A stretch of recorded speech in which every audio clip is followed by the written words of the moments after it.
38வது amendment ரொம்ப ஆச்சரியமான விஷயத்தை சொல்லுது.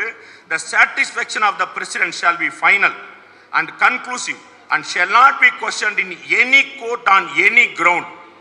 ஜனாதிபதி ஒரு விஷயத்தை சொல்லிட்டா செஞ்சிட்டா அது இந்தியாவில் எந்த நீதிமன்றத்திலும் எந்த அடிப்படையில் வழக்கு தொடுக்க முடியாது.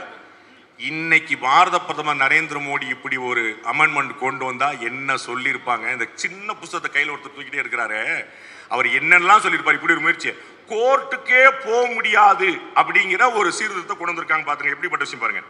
அப்புறம் 39 பிஎம் ஸ்பீக்கர் வெற்றி யாரும் கேள்வி கேட்க முடியாது.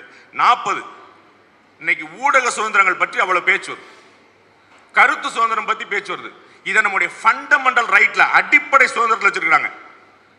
லிபர்ட்டியும் லைஃபும் வாழ்வது எப்படி உங்களுடைய அடிப்படை உரிமையோ அது போல உங்களுடைய கருத்தை தெரிவிப்பது உங்களுடைய அடிப்படை உரிமை. அந்த ஊடகங்களுக்கெல்லாம் ஒரு வாய்ப்பு போடக்கூடிய அளவில் அவங்க வந்து அப்ப 40வது அமெண்ட்மெண்ட் கொண்டு வராங்க.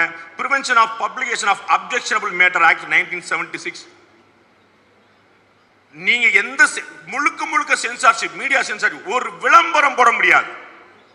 இவங்க வந்து இன்னொரு எமர்ஜென்சி வந்துருச்சு, எமர்ஜென்சி வரப்போன்னு சொல்லிட்டு இருக்காங்க. எப்பேற்பட்ட எமர்ஜென்சி கொஞ்சம் கற்பனை பண்ணி பார்க்க முடியாது.